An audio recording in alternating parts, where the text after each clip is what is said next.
Hello guys welcome back to my channel. I hope आपण मैंने समस्ते भलरे थे। आज मुझे फूलकोबी मंचूरियन रेसिपी। आज रेसिपीटा जदि आपण पसंद आसुता तेब लाइक एंड शेयर एवं मो चैनल को जदि एपर्यंत सब्सक्राइब करना तेब जल्दी से सब्सक्राइब कर दिंतु। मो पाखे थे बेल आइकन को प्रेस कर दिंतु। तेब चलो तो देखी ना आज रेसिपी। मुझे गोटे बड़ साइजर फूलकोबी को नहीं मीडियम साइजर छोट छोट कर काटी नहीं। मुझे 6 ରୁ 7 मिनिट है मुझे फूल गुड़ाक गरम पानी बतरे रखी जहाँफल कि सब पोक पोक थे बाहरी जीव। मुझे गोटे बड़ बाउल नहीं नेली गोटे बड़ कप मुझे मैदा नहीं नौची तार अधा कॉर्नफ्लोर ताकू देदेबा भल भाव एवं हाफ चामच मुझे जीरा गुंड दे दूची एवं हल्दी गुंड हाफ चामच आप स्वाद अनुसार देवे। काश्मीरी लंका गुंड मुझे 2 बड़ चामच दे दूची। आपड़ जी राग खावाई चाहते से अनुसार देवे। मुझे सोया सॉस गोटे बड़ चामच नहीं जाऊँगी या फल बहुत बढ़िया टेस्ट थाए। गोटे चामच अदा रसुण पेस्ट स्वाद अनुसार लुण दे प्रथम भल भाव फेंटी नवा बैटरटा को गुंड मसला और मैदा सांगे भल भाव प्रथम फेंटी नवा ताकू एवं फेंटी हो सारापर आम आस्ते आस्ते करके अल्प अल्प पानी दे प्रथम गुड़ेबा। एका बेले सब पानी दबानी आस्ते आस्ते करी टिके टिके करके भल गोटे स्मूथ बैटर तैयारी करदबा। देखंतु जेपरिकी लगे आमर गोटे स्मूथ बैटर करदबा। एबे जो छाणिकी रखी फूलकोबी गरम पानी रू ताकू मध्य देदेबा एवं भल भाव गले नबा। देखंतु सबुतक को बैटरटा सांगे भल सांगे मिसेଇବା पर्यंत गोले नबा भल भाव। देखो मुझे गले होगापी रखीदेली। एपटे चलतु आम गोटे सॉस तैयारी करदबा। ये मुझे सोया सॉस गोटे बड़ चामच नहीं टमाटर सॉस 2 चामच एवं चिली सॉस मुझे 2 चामच दे भल भाव फेंटी रखीदे। या साइड करदबा। मुझे गोटे कड़े बसैली मुझे डीप फ्राए करी से मुझे अल्प तेल ही फ्राए करुच्ची। तेल गरम हो आसलापर आम चामच साहाय्य गोटे गोटे फूल को देदेबू। ये आपड़ चाहिए बेसी तेल छाड़ी पारे बुड़ीवा पर्यंत किंतु ये मुझे डीप फ्राए कर मुझे अल्प तेल ही छाणुची। केयरफुली आम सबुतक को देदेबा। मीडियम टू हाई फ्लेम रे आम कुक होगा छाड़देबा। 2-3 मिनिट पर आम तार उल्टे देवा। प्रथम देखिए उपरटा तलटा गोल्डन ब्राउन कलर हो आसलापर आम प्रथम उल्टे देवा। एपट साइडटा जे पर्यंत कुक होची आमे एबे चलंतु देखि नबा कौन कौन सब परिवा नबा।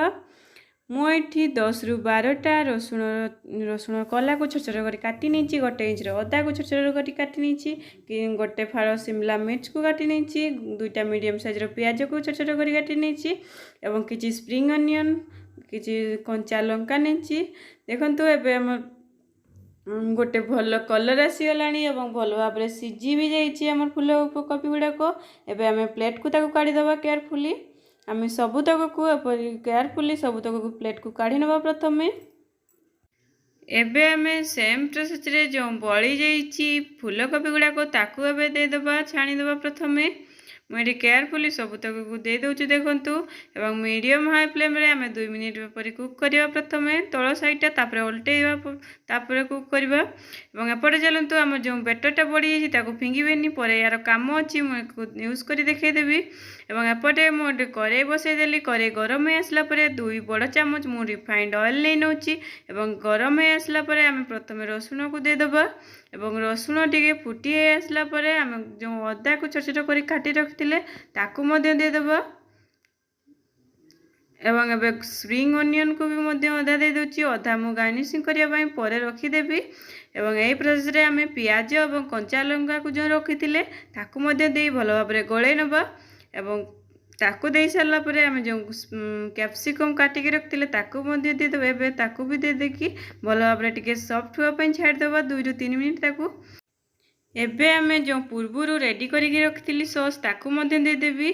जो सोया सॉस एवं चिली सॉस आ टमाटो सॉस जो रेडी कर रखी ताकू दे देकी भल भाव गले नवा। प्रथम एवं जो प्लेट रे ही लगी जो सॉस ताकू धुई टिके पानी दे दूची। एवं एबे आम टिके फुटिया ताकू छाड़ीदेबू। देखंतु एबे हम टिके सॉफ्ट हो आसलानी देखंतु एबे जो आमे बेटरटा बड़ी जाइतिला तारो सेही बेटरटा ही एटी दे दउची हाफ कप रको हबो ताकू दे देली एवं एबे आमे लंका गुंड दे देबा मु एटी देखि कि हाफ चम्मच काश्मीरी लंका गुंड दे दउची एटा राग हेई न थाए एवं ग्रेवी जेतिकी आपण रखिया पई चाहुचंती से अनुसार पानी देबे मु एटी 2 कप पानी देची एवं ताकू भलो भाबरे फुटिया पई छाड़ देबा एवं स्वाद अनुसार लूण मध्य दे देबा ताकू टिके भलो भाबरे फुटिया पई छाड़ देबा हाई फ्लेम रे एवं एबे हमें जो फूलकोबी को छाणी की रखिथिले ताकू भी मध्य दे देबा गोळे नबा भलो भाबरे देखंतु 3 रु 4 मिनिट हमें हाई फ्लेम रे ताकू कुकुआ पई छाड़ देबा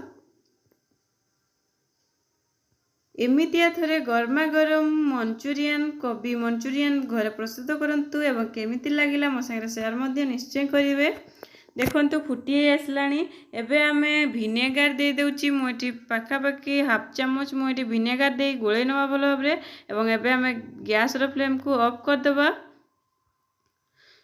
मते एतिकी ग्रेवी दरकार देखंतु मोर एतिकी दरकार मोटी गैस रो फ्लेम ऑफ अछि मोर एठी एवं एबे आमे गार्निशिंग पई प्याज पत्र को जो रखिथिले ताकू मते दे गरमा गरम सर्व करिवा आपण माने याकू गरमा गरम भात किंबा रुटी परोटा पूरी संगे मध्य खाई परिबे विश्वास करंतु बहुत भलो टेस्ट एवं बहुत बढ़िया लागेबो एवं आज रेसिपीटा जदि आपण मानकु पसंद आछी तेबे लाइक एंड शेयर एवं मो चैनल को जदि आपण सब्सक्राइब करि नांती तेबे जल्दी से सब्सक्राइब कर दियंतु पाखरे ते बेल आइकन को प्रेस कर दियंतु तेबे पुणी देखा हबा गोटे नुआ रेसिपी संगरे सेते पर्यंत रहूची नमस्कार थैंक्स फॉर वाचिंग।